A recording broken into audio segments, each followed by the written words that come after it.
God, I don't even have my key. I don't have my key.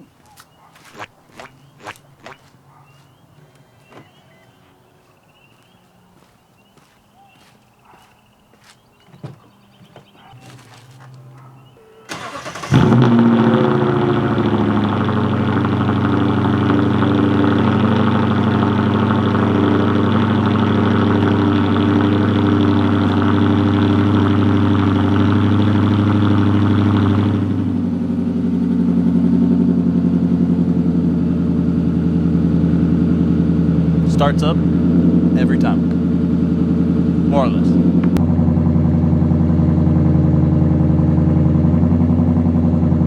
What's going on, guys? I hope everybody's having an amazing day today. And today we got kind of a different one for you. What I really wanted to do today was show you guys and be completely transparent with y'all all of the issues that I've been experiencing with the Lexus. And also at the end of the video, I'm gonna go through some common issues that are known with the Lexus that maybe I necessarily haven't experienced, but apparently they're pretty common. And my Lexus was under warranty when I bought it. Everything was damn near replaced, so I got pretty lucky out on that. But I'm gonna go through some of that with you guys. Just take this as a here's my experience, and should you buy one, should you not, it's completely up to you. But I still think it's a great car regardless of all the issues I've had. Some of them I'm just gonna chalk it up to user error. But without further ado, let's get into the video. All right, so we'll go ahead and pop the hood here. Ignore how dirty my floor mats are. And the first issue I've experienced, which you really can't see, maybe if I'm able to show the underside of the car a little bit, you can kind of see the residue a little bit down there, some dark spots. That's because a few weeks ago, actually, my oil filter housing finally gave way and it was leaking a shit ton. Now, guys, when I say it was leaking a shit ton, I mean there's literally a puddle sitting under my car right now, which I don't plan on moving my car. I got the truck in the way, so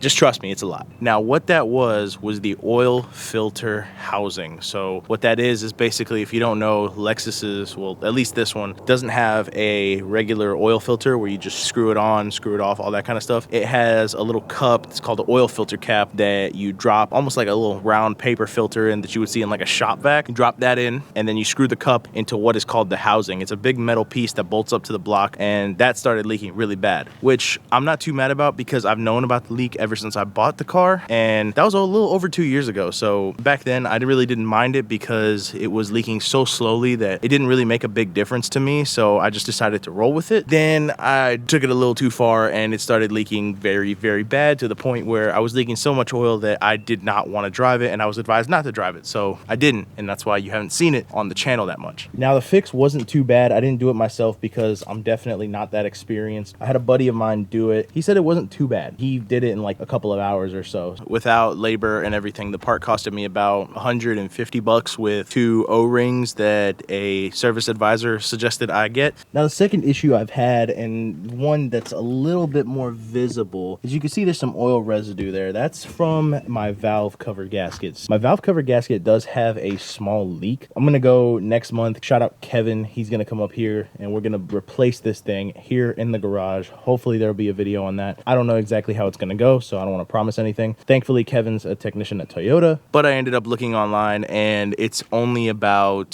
$150 for both gaskets. Not too bad overall, and especially having somebody that knows what they're doing and is a little more experienced and has done it before really does give me peace of mind. So I'm not saying you can do it yourself, and I'm not really suggesting you do anything yourself to this car, but if you got the balls to, which I obviously don't, fucking go for it. Sky's the limit. That's the point I hope to reach one day, and the nuts that I hope to have.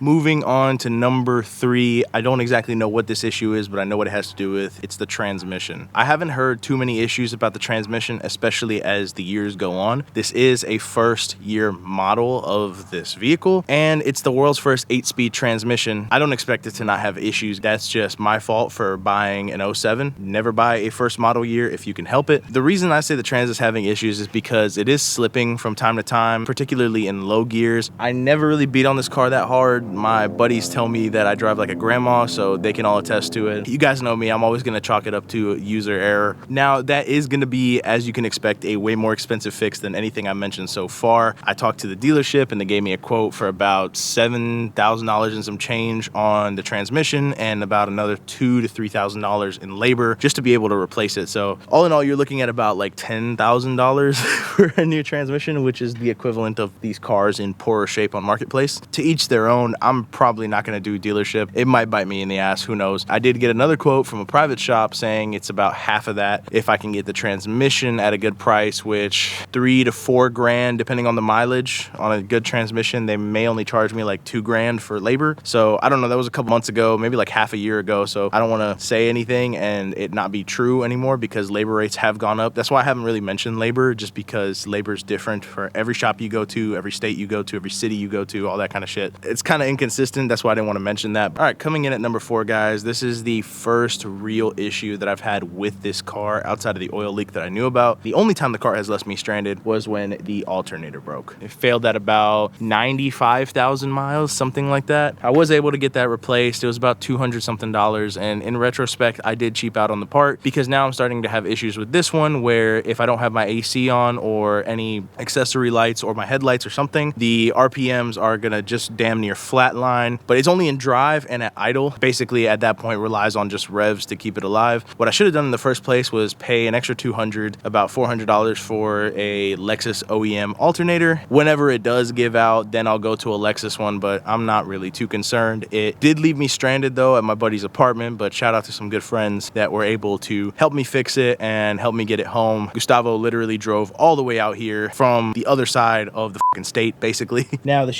part about that going out, that it's located all the way down there. Actually, you can kind of see it from right here. Takes some specific kind of tools to be able to get that, and we were able to get it out. However, we also had to replace this bad boy because when we got rid of the alternator, we had to end up taking the coolant reservoir out, and that required us to disconnect it from the radiator. Now, when you disconnect it from the radiator, right about here, there's a little fitting that the reservoir pipe goes onto so it can connect to the radiator. Well, that fitting apparently on these cars tends to get brittle, break off, leak coolant, all that kind of stuff. Thankfully, it didn't break off while I was driving or anything. It did break off when we took the hose off because we weren't aware of that issue. You can't just replace the fitting, you have to replace the whole alternator. So we were able to kind of jerry rig it for a few days. It worked till it didn't. Got a brand new Denso radiator. I think it was like $150, something like that, which shocked me. I didn't know radiators could be that cheap, but honestly, I don't even know what number we're on, so we're just gonna keep rolling with the issues, which is probably a bad sign. Probably means you shouldn't buy the car. Probably means I'm a dumbass and you shouldn't listen to me. But regardless, I love the choices I've made so far. So we're gonna disregard all that and keep going. We're gonna move into the interior of the car because there are some issues there, and they may be minor to some people. They may be major to some other people. So I'll let you guys decide that. Now, moving inside of the car, the interior is still pretty mint, which I love. I love this black interior. The reason I didn't get tan interior was because the fucking carpet gets so dirty and it just turns gray at one point, or like a really shitty yellow, like the yellow I'm about to show you. My door card started peeling off in small increments, and then it just got bigger and bigger. I tend to rest my arm right about here. I guess that's how that happened, but all in all, I mean, it's just a very small issue. That's why I said depends on who you're asking, but to me it's just huge. I really want to get this replaced, but I got to replace the whole door card. I don't know how much that's going to cost just because I've had bigger fish to fry, so I haven't even really looked into it. You got the sponginess, and since it's black, you can really notice it. Now, hopping into the inside, a little hidden issue, which is this little crack right here. You can kind of see that. It doesn't even really budge that well, but it's still a crack nonetheless. And apparently this is a very common issue with these cars. It's on both sides, but the dash cover comes right over it. I'm not even really too mad because you can't see it, but I know some people are very nitpicky, and I can understand that, especially when you put money into a car, you want everything to be perfect. I'm a perfectionist, but at the same time, it's like, if it is what it is what it is. I'm not gonna call this like an issue. I mean, I feel like this is just something that happens when a car gets this old and used this much anyways. My sub in the back, the cone is busted, so it just rattles like a motherfucker, so I just unplugged it. It does have the Mark Levinson sound system, which is really good, and I mean really good. When it's new, it's really fucking good. In my opinion, some people like the bass in the trunk or like having a sub or whatever. That's not me. It's too much bass. I don't like it filling my ears and like almost droning. The speakers, like I think on the door and right here, like on the dash and stuff, they're kind of going out because the audio is a little fuzzy. The bass is like not like hitting anymore. It doesn't have any substance. I mean, it still kind of does, but at the same time, it really doesn't.